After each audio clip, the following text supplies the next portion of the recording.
Good afternoon, Leith. We're back again for another exciting edition of Australia's Down the Pan. I don't know what else we could call our little update this week, but we thought we'd get together again and start sort of doing weekly updates on what's going on in the economy, what's happening. You're the best person to talk to on that, updating subscribers to what's going on, giving them all the essential data that they should know, but will not be able to get anywhere else. So, before we go any further, why don't you tell me what you've seen during the week which has excited you, seeing as you have your nose in the media most of the time? Yeah, look, so obviously all the talking this week was about the inflation result that came out and what it means for interest rates. So obviously we got some inflation data this week that was pretty bad. And it showed, I've actually got some charts there, which if you want me to, I'll throw them up. I've come prepared this week, Catherine. I've got a chart pack. So unlike last week, which was obviously done very quickly and, just at the 11th hour, but this time I've actually got a chart pack. So I can run through the numbers there if you like. Yeah, It's really, we can certainly do that. I mean I mean it's on everyone's thinking about it because the what people are really worried about, outside of sort of reading the news and what might have gone on historically, what might go on in the future, is what's going to happen with their own back pocket over the yeah, next interest few rates. weeks. And interest rates, what a story it's been over the last few years. I mean, we went through the pandemic, with the idea that interest rates were never going to go up and they were just going to stay low, and we were told that categorically that that was going to happen, and then because they went up on the steepest, most, record rising time that we've ever seen in the history that they've been recorded in Australia. Just such a steep, short, rocketing rise, which caught many people unawares. The conversation around that time was the mortgage cliff. Was this housing going to crash and mortgage holders are not going to be able to cope? Well, we got over the mortgage cliff. And they went up. Well, interest rates started to come down, and then the conversation was, okay, we're over that now. Housing is going to boom. We're into another boom. Interest rates are coming down. Even well, we can get into it because even Louis Christopher, who produces probably the most accurate Yeah, he's very good. property forecast per annum out of anybody out there, out of the banks, out of all the property producers, came out and in his four base scenarios for what was going to happen over the next year, he said, well, interest rates are going to go down and this might happen. Interest rates are going to go down and this might happen. They might stay steady. But the one scenario that he didn't have was that interest rates might rise. And that is what we are staring at right now. So why don't you launch in with what's going on with the inflation data and what that's pointing towards? Yeah. So the roller coaster is going to continue basically. I'll just hopefully everyone can see this. So this is the my summary, I guess, of the interest rate situation we've got. So as you rightly said, just a bit of background. So when the pandemic hit, obviously we cut in, the RBA cut interest rates to 0.1%. So it's the lowest in history. And then they rocketed them up to, geez, I'm starting to forget now. Was it 4.35% at the peak? So they went up really quickly. And initially, house prices actually fell. So when interest rates rose, house prices rocketed when interest rates came down. And then when the RBA hiked them rather aggressively, house prices initially fell. They only fell by less than 10% from the peak. But then they started rising even into the higher interest rates. And that was probably, a lot to do with this migration story. We had obviously record immigration, et cetera, and constrained supply. And house prices then rose further last year very strongly when the RBA cut rates by three times, so 0.75%. But now we're actually facing a situation whereby rates are likely to rise again. So the chart on the top left-hand side, that's the financial markets expectations for interest rates. So and most economists, this is sort of the median economist view as well, is that we're going to get two interest rate rises this year. And there's a pretty decent chance we'll get the first one next month. And the reason for that is two pieces of data have come out in the last 2.5 weeks or so that basically point to rising interest rates. So first of all, last week we got the labor force survey for December from the ABS. That's effectively covered by the chart on the right top there. And what happened is Australia's unemployment rate fell to a 7-month low of just 4.1%. And now that chart there is shown in trend terms. So the seasonally adjusted was 4.1, but trend fell down to 4.25%. So trend is basically when you smooth out so it doesn't become as volatile. But either way, if you take the 4.1% seasonally adjusted or 4.25 trend, it's below what the RBA forecast in the November statement of monetary policy. So they tipped that unemployment is going to be 4.4%, and they also thought that it'd be stay at about 4.4% for the next two years or so. So the unemployment rate's fallen, and at the same time, this week we got inflation data, and the figure that the RBA looks at is called the trim mean inflation. So it's basically when you take the overall inflation rate and you take out the most volatile items, so both the ones that have risen the most, the ones that have fallen the most, you trim those out and you take the middle band, and that gives you more of a smooth version of what inflation is, and that's the one that the RBA looks at. Now the trimmed mean inflation surged by 0.9% over the December quarter, and it's now tracking 3.3% higher year on year. As of last year, it went up 3.3%. Now, as that chart in the top middle, most of these charts here are from Alex Joyner at IFM Investors. He does great work, really smart economist. He actually plotted that against the RBA's expectations. So you can see trim mean inflation is above what the RBA tipped in the November statement of monetary policy. And the RBA has basically got I mentioned last week, they've got two key performance indicators. So one of them is to keep inflation between 2 to 3%. So we're obviously at 3.3%, we're above that. And obviously the direction's bad. So it's rising, not falling. And they've also got their other key performance indicator is to basically maintain full employment that doesn't push up inflation effectively. And with the unemployment rate at a 7-month low and below their expectation, it's, the RBA will view that as the unemployment rate being too low and the labour market being too hot. And obviously inflation's too hot. So those two things there, given the RBA's dual mandate and both being outside of their mandates, would suggest that Reserve Bank's going to be likely to raise interest rates. Now, there are a few flies in the ointment, though. And this is why, before everyone throws tomatoes at the RBA and says, how dare you raise interest rates? You're pushing up my mortgage and whatever. I actually don't blame the Reserve Bank here, because the Reserve Bank has one tool, which is interest rates, which it's supposed to try and manage inflation and unemployment on. But really, these things have been driven up by government policy. So if you want to throw tomatoes at anyone, throw it at the federal government and also our state governments, because they are the public spending in the economy is highest in history as a share of GDP outside of the pandemic. You also see in the chart there in the bottom right, it's called market and administered inflation. So that's by Alex Joyner at IFM Investors. The orange line there, which is called administered prices, what that is, that's basically prices that are set by the government or by regulators. So think of your council rates, your electricity prices, your public transport fares, all those sorts of things that are set by the government or the regulator or regulators. That inflation is running at nearly 7.6%, as shown at that orange line. Now, so that means that the government's decisions directly are driving up inflation. And his chart there also shows that market goods and services inflation, so that's basically inflation set by the market, basic supply and demand, is actually fallen.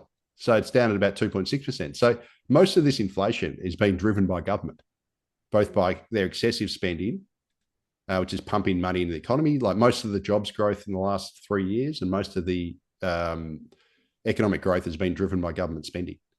Areas like the NDIS and the public service and all these other things, and just handouts. And that's pumped up demand. The governments, both state and federal, are effectively running expansionary budgets into a supply-constrained market.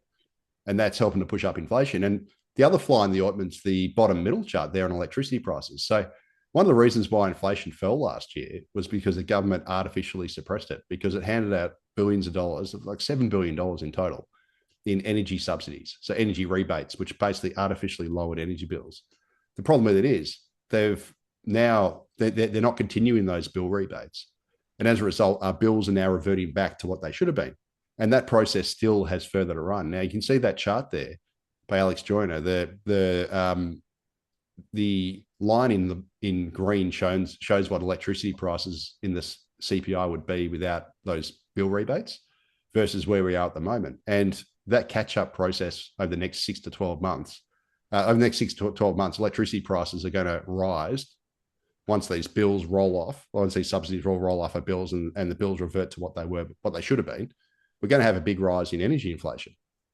And that's just going to pose another headache for the RBA, because although they might trim some of that out for this trim mean inflation figure, these energy costs will feed into everything across the economy, because energy is a key input into everything in the economy. So whether you're running a cafe, you've got to pay for your electricity. If you're a manufacturer, you've got to pay for, you're obviously a very high user of energy, both gas and electricity, and both of those are going up, which then pushes up your costs, which then you then pass on to consumers, to users, etc. And then it pushes up inflation across the economy.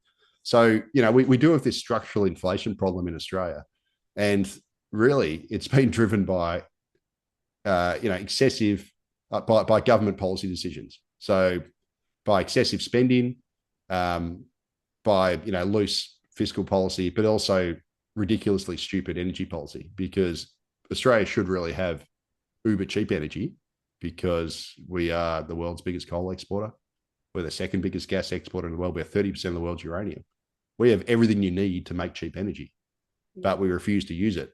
And we're happy to sell it overseas for other people to burn and use, but we're reluctant to use it ourselves. And as a result, we've just consigned ourselves to having expensive energy, and through stupid, idiotic government decisions. So this inflation story is going to be a permanent thorn in the side of the RBA and also Australia if the government just keeps doing the same stupid things. Mm. And the fallacy of this, and I also want to mention, of course, the running a very high immigration is also adding to it, because it's through rents. On rents. Yeah, so there's the housing component of the inflation data is also not working in our favor either. But and you've got immigration. Haven't you got a slide showing where we are? Yeah, I do. But first of all, if you don't mind, I'm not sure everyone can see that, but the advertised rents. So the rents in the CPI are pretty lagged. So they're actually still falling in annual terms. But if you use advertised rents, so that's rents that are, if you go to a rental advertisement, you see how much rents are advertised for, which firms like Cotality and PropTrack and SQM Research and all those sorts of things monitor. They're actually like a leading indicator. And I've got some charts there. You can see on the bottom right, advertised rents, according to Cotality, have surged back upwards. So they sort of bottomed out at the end of last year. Middle of last year, they were bottoming out, or started last year, I should say. And since then, they've actually reaccelerated. So we had this massive increase in rents over the last 5 years. So the median advertised rents across Australia rose by 43% in the last 5 calendar years.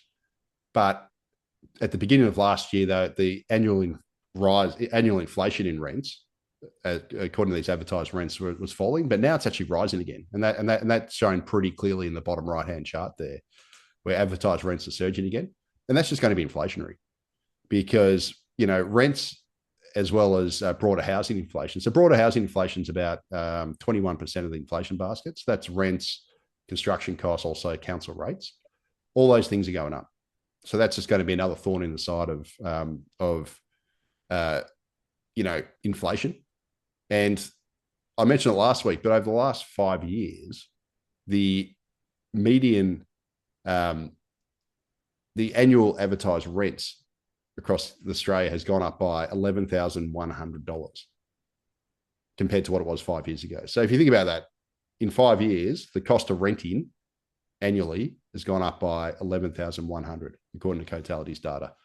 That's a hell of a hit for a renter's disposable income, because obviously their incomes would have risen a bit, but I doubt they've risen by 11,100 over the last 5 years, which means that they're paying more than ever on rents. And that's shown pretty clearly in that middle chart there, which percentage of income required to service rent. Australia, it's 33%. It's never been higher. That's the black line there. So Australians are paying more than they ever have to rent. And unfortunately, the rental inflation, as shown in the bottom right there, is actually picking up again. And that's just going to ultimately feed into to broader inflation as well. And that's going to put more pressure on the RBA. And one of the main reasons for this is we've had this migration surge that's just been ridiculous, because you can see in the top left-hand chart here, I've charted the net overseas migration per days in office under the the five latest governments. And you can see that under the Albanese government, in the first 3 years in office, we got 1,162 net migrants landing in Australia every single day over those 3 years. That's an extraordinary amount of people. That's 424,000 people have landed in the first 3 years in the Albanese government. And to put that into perspective, that's almost double the number that landed under the previous coalition and the previous Rudd-Gillard government. The coalition there, I've excluded the pandemic closure period. So it just goes from when they started in the fourth quarter of 2013 to the last quarter of 2019, because I want to exclude the pandemic lockdown. But you can see that basically immigration in the first 3 years of the Albanese government was almost double the prior two governments. And it was almost triple the Howard government's daily level. And it was, about 4 times the Hawke Keating daily level. And the chart on the top right comes again from Alex Joyner. He showed it brilliantly. So back in 2000, around the time of the Sydney Olympics, it took Australia 12 years of immigration to add 1 million people. By in the middle of last year, which is the most recent data we've got, it had taken only 2.5 years to add 1 million people via immigration. That's just an extraordinary numbers. And it's really the driver of the rental crisis. And as the middle chart shows there, there's this common narrative, we're just catching up for lost migration during the pandemic. That's complete rubbish. We've actually more than caught up, because net overseas migration in the last 5.5 years, so the 5.5 years to the middle of last year, so taken from the end of 2019 to the middle of 2025, net overseas migration averaged 266,000 a year, which was more than the 15 years leading up to the pandemic, when it averaged 225,000 a year. So immigration's accelerated even with the pandemic lockdown. And this is the fundamental driver of why rental vacancy rates have crashed, because we haven't built enough homes. And it's also the fundamental driver of why rents have soared, because demand has run so far ahead of supply. And it's just, it's dastardly policy, really, because as I mentioned last week, renters tend to be lower income earners, the more vulnerable. And, if you can't buy a property, you've got to rent. So, ultimately we all have to live somewhere. So you're either paying a, mega mortgage to get in the housing market because it's so expensive. But if you can't do that, you got to rent. But then rents are rocketing as well. So if you're a typical Australian seeking housing now, whether to buy or rent, you're really bent over a barrel, because neither is particularly affordable. Rental affordability has never been this bad, according to Cotality, and purchase affordability is only marginally better than it was. It's only marginally below its worst ever peak because of the 3 latest interest rate cuts that we got last year. But if the RBA hikes interest rates twice, well, then it's going to take purchase affordability back down to record lows as well. So it's not a particularly great scenario here, for the typical Australian seeking housing, be that renting or purchasing. Well, I mean, we should talk about what that means looming for the future and where we're heading, because I think what we're trying to say here is that the foundation is pretty fragile as it is.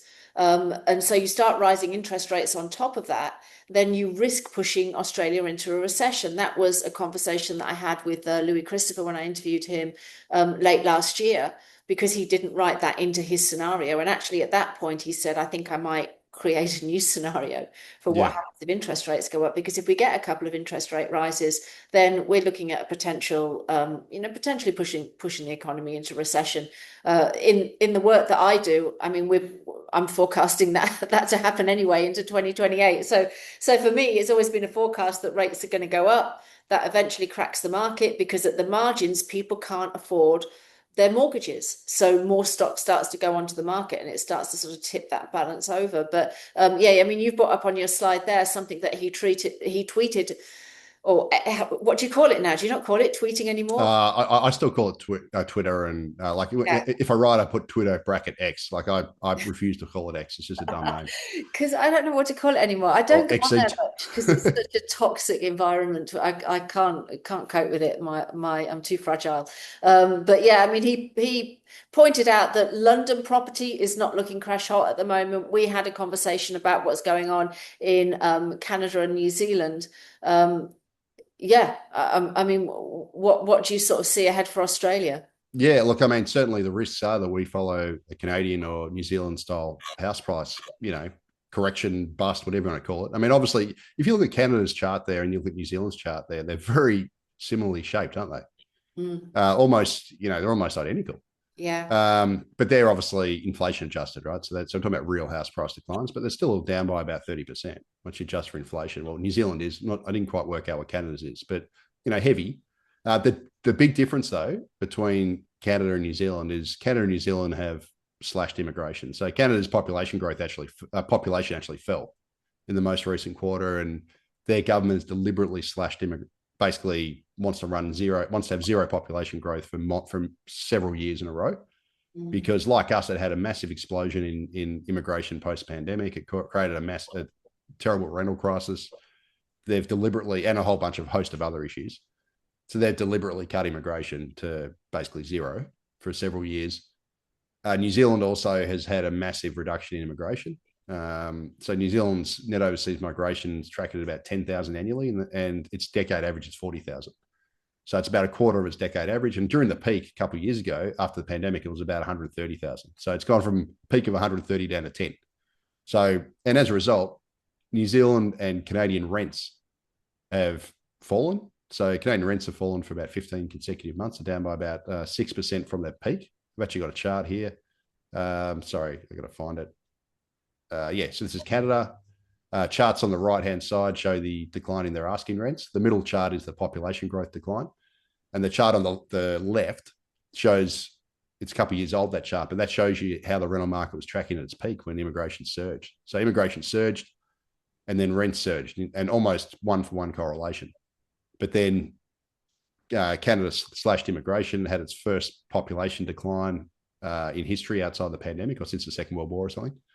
And you can see the impact on the rental market. Asking rents, advertised rents have fallen for 15 consecutive months. They're down about 6.5% from their peak. So it's worked beautifully. Similar in New Zealand. New Zealand immigration incredibly low. This is the chart on the left. Average rents, which are rental bonds, which is the middle chart there, fallen. And you've got the advertised rents and CPI rents on the right. And the bottom right hand chart there for New Zealand shows the rise in the dwelling stock versus the rise in the population growth. So now, obviously, dwelling supply is running ahead of population growth because immigration's crashed. And as a result, rents have crashed. So they are two fundamental differences with Australia. Canada and New Zealand have had big immigration crashes, and their number of homes for sale has gone up. The listings have gone up. So they've got an oversupply of listings. They also have, they're now building more homes than the population's growing. Australia has the other problem. So we have the opposite. Our listings are well below the 5-year and decade average. So our listings are incredibly tight. They've actually fallen in the last year. So Australia's listings are very scarce. So it's still a FOMO market if you want to take a national snapshot. The Hunger Games. And also, obviously, our rental market's very tight and it's actually tightening. So theirs is falling, ours is tightening. So that is the fundamental difference between our economy and their economies. It's the immigration numbers, and also the imbalance between supply and demand. So in Australia, we've got a shortage. Actual population growth running well ahead of construction, and also the actual supply of homes for sale is very low historically in Australia. It's the opposite for New Zealand and Canada. So that does explain that could explain the different outcomes. But obviously, the fact that prices have fallen in Canada and New Zealand, and those markets were all seen as, similar to Australia, they're, prices only ever go up sort of thing. It does show you what could happen in Australia. But then again, we do have a different situation here.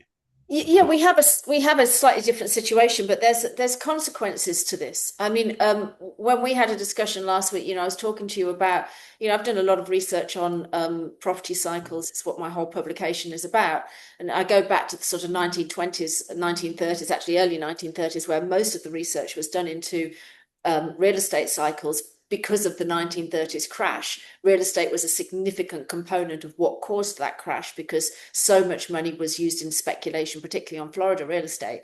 And the same pattern appears in all of those studies, which is this idea that the beginning of the cycle starts with population growth going into areas of limited supply, which puts pressure on rents, and that increases the earnings of the land, which makes it more profitable for developers to build. And it starts off this whole boom bust housing cycle. And so when you see charts like this and prices starting to fall, and quite significantly so, and New Zealand's really had it a bit of a volatile ride over the last few years because they came down very badly after the COVID boom, then what you have to be aware of is that how that impacts people that have most of their wealth stored in property, and that's Australia. I think 65 to 67% of people in Australia, we're charted the wealthiest in the world, or some of the wealthiest in our world, based on our real estate wealth. So when you if you're first in, like we were talking about last week, you bought your home quite a few years ago, you have very low 20 years. debt on it. It's not, and it doesn't really matter to you on paper whether your home value goes backwards or goes forwards at this point, because you're not looking at speculating on it for a profit. But those people that buy just prior to prices coming down, I mean, you say, okay, we'll cut immigration, prices are going to come down. Yeah, they will, and rents will come down, but then so will the grumbling from people that bought into the property market and now find that they're potentially underwater. And then what's that going to do to the banking system, which lends predominantly against land as collateral, not just in the form of residential mortgages, but also, you can't get a business loan unless you've got some form of collateral to get it against. Yeah, and look, let's be honest here. The federal government has suckered a whole bunch of first home buyers into the market at what could end up being a very bad time. And so, obviously, start of October, they brought in that 5% deposit scheme for first home buyers. And effectively, what it did was most first home buyers will qualify for this because they set very generous price caps on property. There's no income caps or anything. And what it does is it basically allowed first home buyers to purchase homes across the country. Only 5% deposit. The taxpayer guarantees 15% of your mortgage. So you don't need lender's mortgage insurance. And what it's basically done is it's suckered in a whole bunch of people into the market. So I think the figures I read, there's like 20,000 people have already taken advantage of it. So they're, presumably if you're buying with only a 5% deposit, you're stretching yourself, right? You're a marginal buyer. And with the prospect of 2 interest rate hikes and potentially, house prices going into reverse sometime, in the near future, potentially, those people who have stretched themselves to get in near the peak could then be in trouble.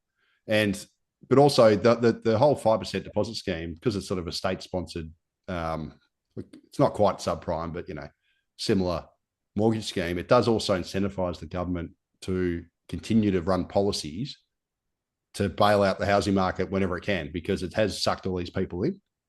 And because the taxpayer is now on the hook for 15% of their mortgages, the government now has an incentive to basically prop up the market with other measures, right? Because now they've got skin in the game and they've also enticed a whole bunch of people in. So the last thing they want to do is entice a whole bunch of people in and then the housing market correct on them.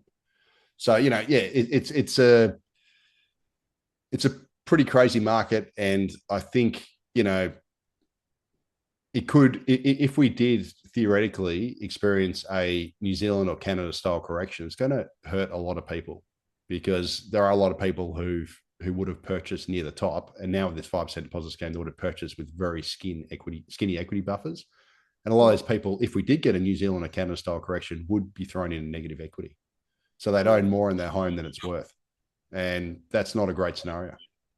Mm-hmm. Yeah, absolutely. I mean, I think this is where the very difficulty comes around these debates, because the government can't actually change policy without causing some detriment economically, because the tax policies of the country and the way, the government policies have sort of dictated how people invest. They've gone into the property market, they've made wealth from it, and now then taking that wealth away impacts the politicians, who's going to vote for the politicians on the other side of it. But we also had a very interesting conversation about energy prices and what's happening there. And I think this is, whilst people might not want to see their property price crash. Certainly, they would want to see rents go down, I'm sure, if you're a renter. But th this one is more startling. And I don't know anyone else that's really looked at the numbers like you looked at the numbers, but our conversation started around Melbourne's crazy weather, which we've had this summer, and the record-breaking 44/45 degree day we had midweek, and the energy costs from those. Yeah, I wrote a couple, pretty controversial articles at Macro Business this week, and one of them was argued that Australia is basically facing the energy Hunger Games, and it's a pretty easy thing to explain. So I've got a chart here which just shows some, a few bits and pieces, but Such a great headline, by the way. yeah, You're well, but the honestly, headline king. yeah, but honestly, it sounds like clickbait, but I actually believe it because when you think about it, there's three. Australia's energy demand in the next several decades is going to skyrocket, right? It's undeniable it's going to skyrocket. First of all, the Centre for Population, the latest population forecast, which is shown in the table on the right there, shows that the population is projected to grow by nearly 50% over the next 40 years, right? So we're going to add another Sydney, Melbourne, and Perth worth of people to Australia's population in 40 years. Well, roughly 50%, not quite 50, it's like 48% or something, but when you add nearly 50% more people to a population, you need 50% roughly more energy. Well, you're going to require 50% more energy for households, and also for commercial. You're going to need more energy for commercial enterprises, etc. Because you have more people, you're going to have more businesses as well, right? So the point is, our energy demand is going to surge just from population growth. That seems pretty self-evident. Secondly, we're going through this massive. Australia is actually number 2 for data center investment in the world. So, which is the chart on the left there from Knight Frank, which is ahead of Japan. And we've got literally dozens of data centers that are expected to be built across Australia, if not hundreds, over coming decades. And these data centers use a hell of a lot of energy, electricity, and also a hell of a lot of water for cooling. Right. So, that's going to massively increase demand for power. Now, because we've got surging population growth and we've got data centers, we're also going to need to build a whole bunch of desalination plants across the capital cities because we've got to augment our water supplies because we're not going to have enough water. We're already, experiencing that a little bit now. But if you add 50% more population and then you add all data centers, we're going to need more desalination plants. They use a lot of energy. So the point I'm trying to make here is that Australia needs a lot of energy to cater for its 3 pressures of soaring population growth, data center investment, and desalination plants. Right now, the problem with it is under the Australian government's renewable energy targets, etc., we're supposed to shut down all baseload coal generation. Now, coal is the only form of power that we got that can basically run 24/7. Right, it is the bedrock of Australia's energy system. Right, it's not weather dependent. We can run it 24/7. Doesn't matter if it's cloudy, if it's nighttime, if the wind's dead. We can run it 24/7. But we're supposed to, we have flagged that we're going to shut that down to meet net zero targets and all this other stuff. At the same time as our energy demand is going to go through the roof. Where the hell is our energy going to come from? Right. So the government says, oh, that's all right. We'll just replace it with intermittent renewables. So wind and solar backed up by batteries and pumped hydro and all this other stuff. Sounds great. The problem with it is under the Albanese government's renewable energy target, so they've set an 82% renewable energy target by 2030, we need to build 6 to 7 gigawatts of wind and grid scale wind and solar every year to 2030. Now, the problem is last year we only built 2.1 gigawatts. So we're tracking about 1/3 of what's needed. And that was down by about half from the year before, which is 4.3 gigawatts, which itself was at 1/3 below what's needed to meet their fantastical targets. So we're not building out renewables fast enough. Renewables won't cut the mustard anyway because they're intermittent. Right? They only work, solar only works when the sun's out. So it doesn't work at night, obviously. If it's a cloudy winter's day, you don't get much solar. Wind only works when it chooses to work. Its capacity factor is very low. So, if you have a 6 megawatt turbine, wind turbine, which is a gigantic wind turbine, by the way, like much bigger than anything Australia's currently got, but there's some of the big ones that have been built, the new ones. The capacity factor on it's only about 1/3, which means although it's rated that if it span at maximum for the whole time, you could get six megawatts. but on average, you only get two because they don't spin at full capacity. Sometimes they don't spin at all because there's no wind, etc. But where the government thinks that we can magically shut down all our coal baseload power, which can run independent of the weather, and magically build it up with intermittent sources like wind and solar, and then magically supply enough energy to a population that's going to grow by 50% with potentially hundreds of data centers and desalination plants. It just does not work. This whole notion just does not work. Now, you know, Australia's data centers were estimated, this is by work done by CBA, they estimated that it used 4 terawatt hours of electricity last financial year, which is about 2.2% of East Coast power use. So not huge, but they also forecast it'll go to 12 terawatt hours. So, you know, in the future. So we're going to need to get, it's going to count for something like 6% or something of East Coast power supply. So demand's going to go up a lot, especially with 50% growth in population, roughly. But we're going to cut supply, and we're going to cut the one source of power that is independent of the weather. What the hell are we going to do in the middle of winter when the days are very short, especially down here in Victoria? When in winter you tend to get less wind, so you get what in Germany they call Dunkelflauters, which is like low level of sun and still wind, and they can last for days. Where the hell is our energy going to come from? Who honestly thinks that Australia can do this, deliver reliable, affordable energy to keep the economy going, to keep industry going, to keep these data centers going? And here's the funny thing, Catherine. So there's a guy called Larry Fink, who's the CEO of BlackRock.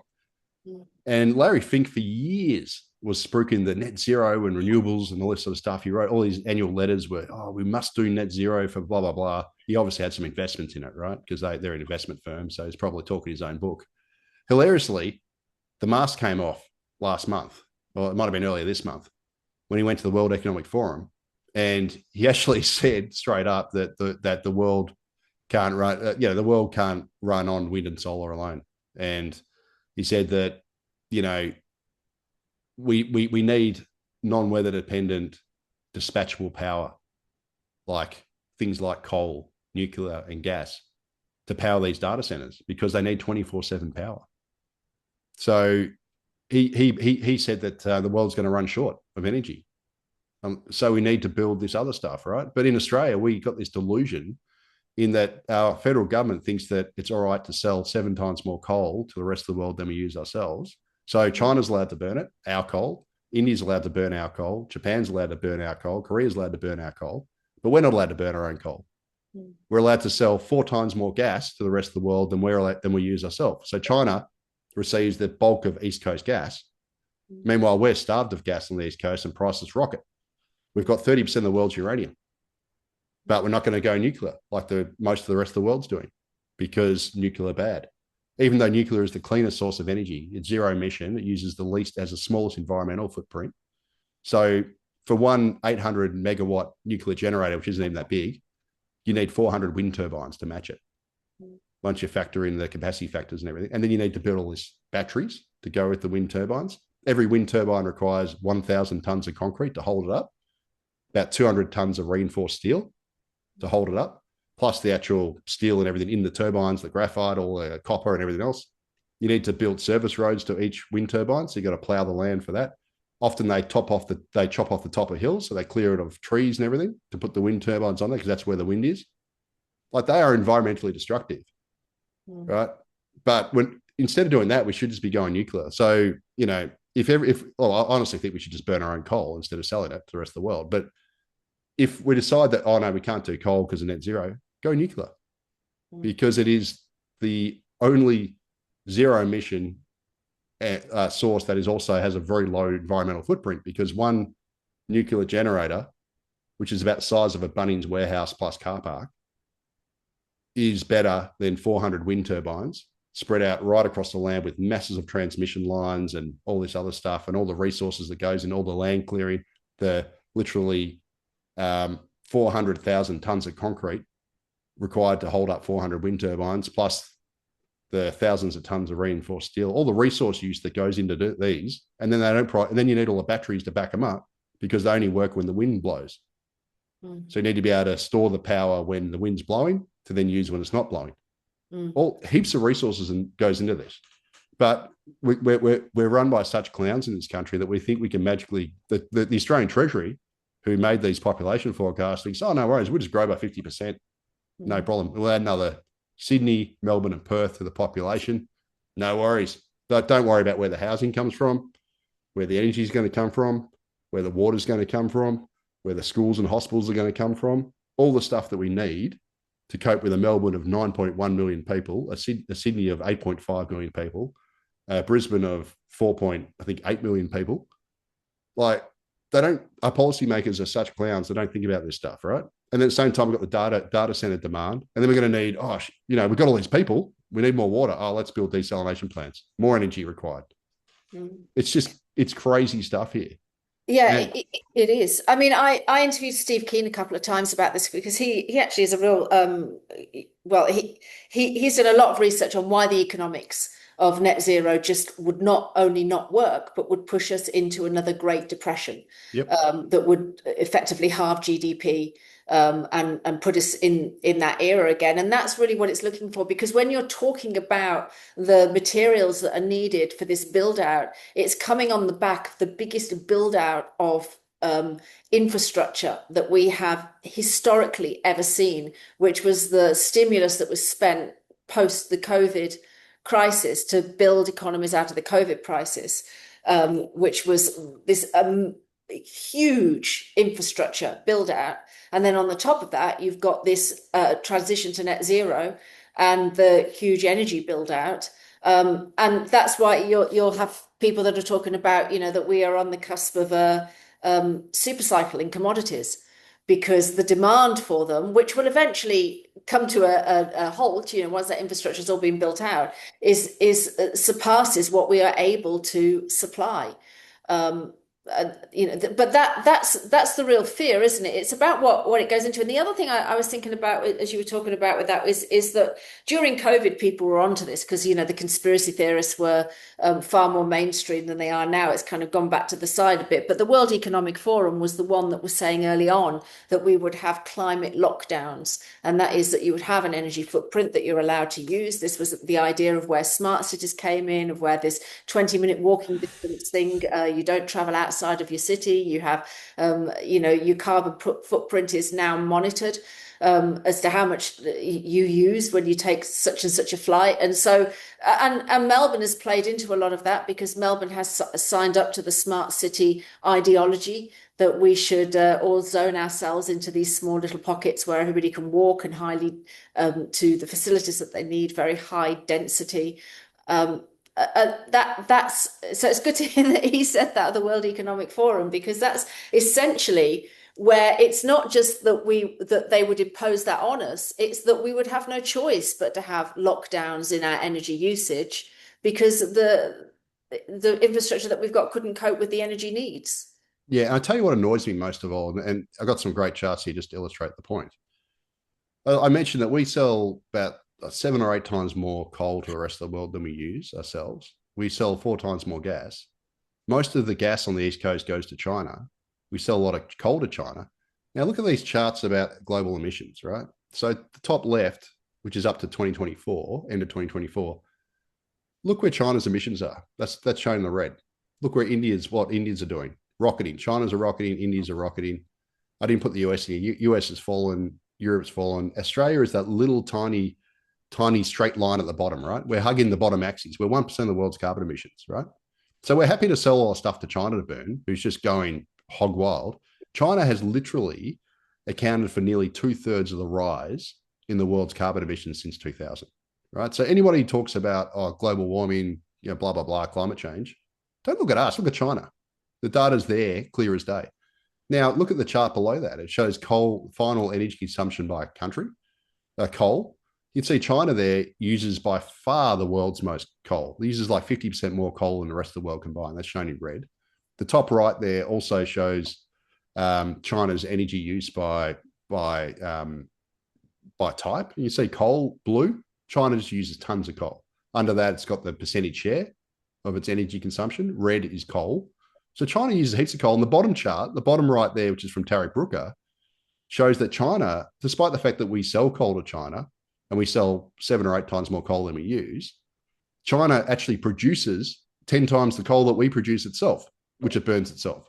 So you can see there, despite the fact we're the world's biggest coal exporter, we actually produce less than half the coal that India produces domestically, and we produce 1/10 the coal that China produces domestically. And China's actually building out more coal mines. It's also building out more coal generators. It's adding to this stuff every year.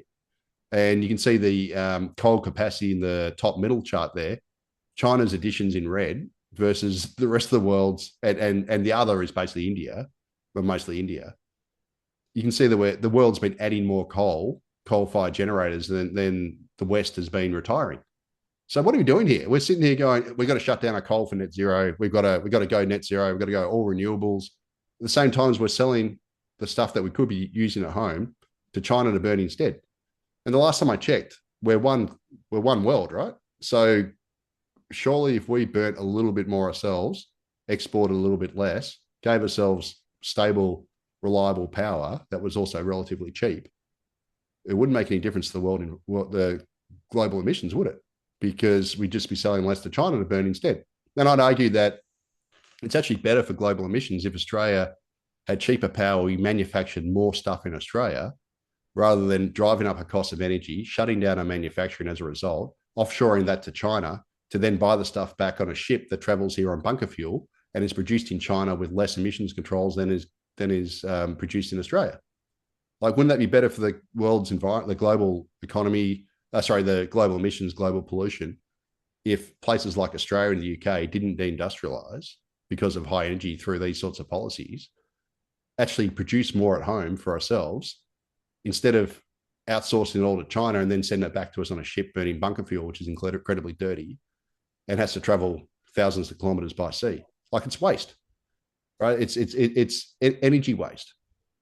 But our policymakers don't see it like that because they look at, somehow they think that Australia being 1% of the world's carbon emissions can save the world, when the people we sell those same coal, gas, etc. to are burning anyway. Like, I just don't understand the thinking here. Like, China, as I said, as that chart bottom right shows, China mines 10 times the amount of coal that we mine. They use all their own coal and then they buy our coal to top it off. It's like, explain this to me. It makes no sense. I just don't get it. How Australia, the UK, and all these other places can basically shoot themselves in the foot. And the bottom middle chart there also shows it beautifully. It shows you the electricity generation by technology. In 2015, you can see the left-hand part of that chart, China. China's coal consumption has gone up massively in the last 10 years, or in the 9 years to 2024. That's the red bar charts there on the left-hand side of the chart. Yes, they've expanded renewables as well, but the coal's gone up heaps. And then US, you see US's coal use has gone down. EU and the UK's coal use has gone down. India's has gone up. So we're all cutting back on our coal use. The West is cutting back, or has cut back, but China and India are adding to it. So how does us getting off coal but selling that same coal to India and China and other places improve the world's climate? It doesn't. But all we're doing is we're just shooting ourselves in the foot because we're giving ourselves expensive energy. For what?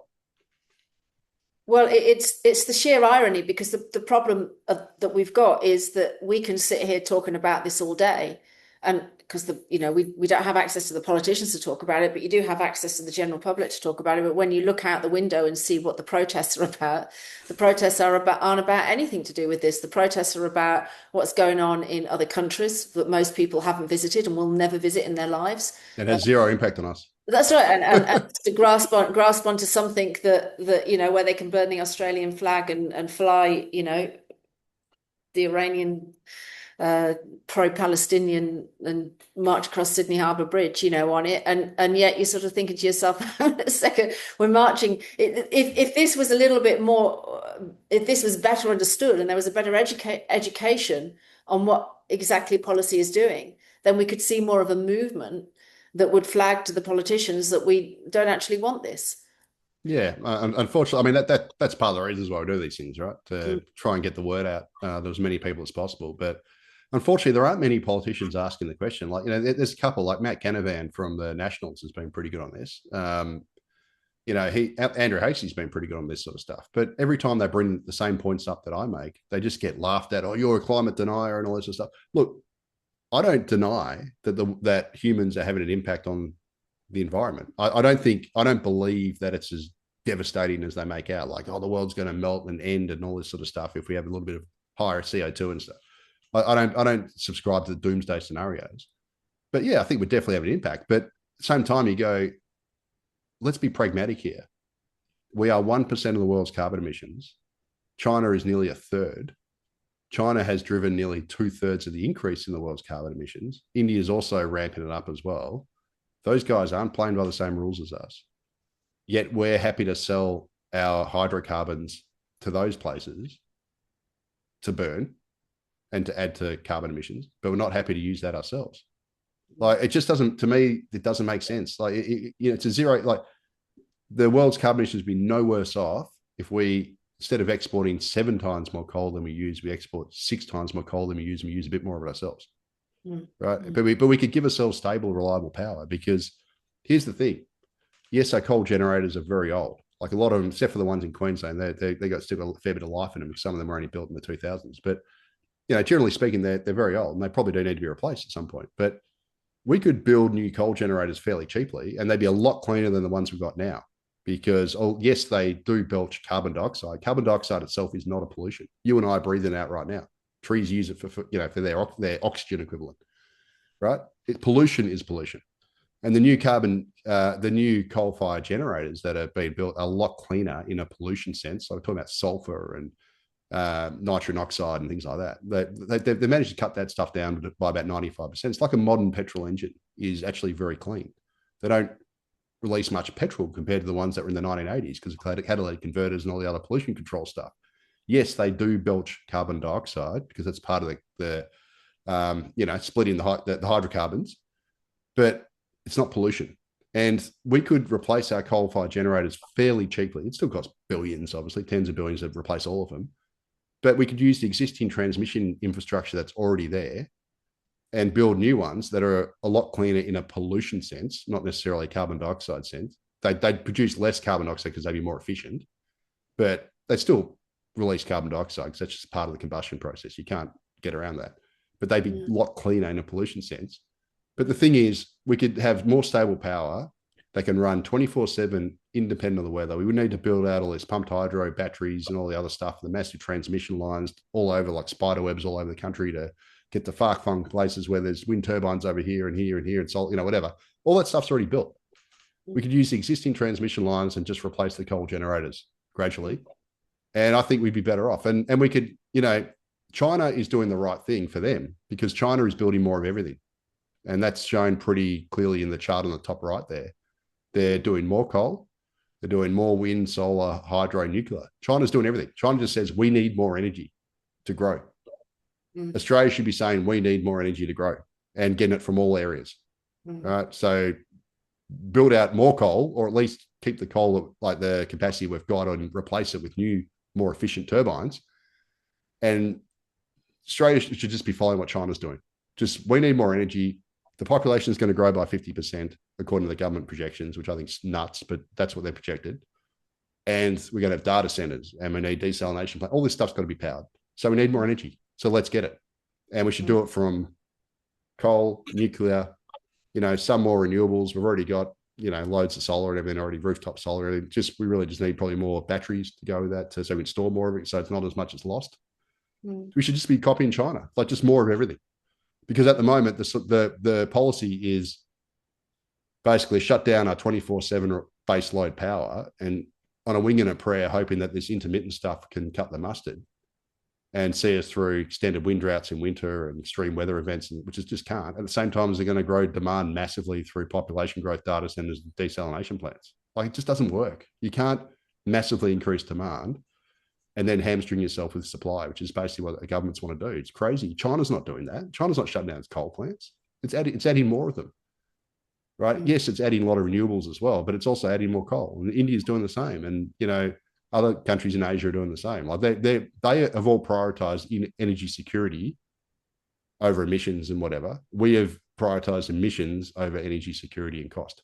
mm, And UK's done it, and we're as a result, and Germany's done it, and as a result, we've all shot ourselves in the foot, and we're just sending our industry over to China, mm, other places in Asia, etc., to then buy it back off them, where it's probably being produced with less controls, more pollution, more, and then we've got to send it on ships with bunker fuel back to us. It's less efficient from a mm, resource perspective. mm, mm. I mean, no matter which way you look at it, everything that's playing out now really is leading us towards a recessionary environment. It can't help but because the policies are all lined up for it. So it only needs something to dislodge a fragile economy, some kind of pop, some kind of unexpected event, as we always see when we come up to something that happens prior to a recession, whether it was the savings and loans crisis, whether it was subprime crisis, where the early 1980s recession, whether it was the OPEC oil price spike. I There's think always it's going to something be the that, AI bust, to be honest with you, yeah, Catherine. Like the global AI bust. I think there's massive overinvestment, malinvestment there. And I think eventually there's going to be some sort of bust. I don't know how it's going to play out, but that'll probably be the catalyst to the next sort of global financial crisis type event. yeah, well, instructive that Warren Buffett is selling up and getting out the markets as well, and everything that I forecast. I mean, you talk about, we talk about that people don't understand these dynamics that are going on. They just kind of blindly go forward, imagining that going to net zero is perhaps the right thing to do.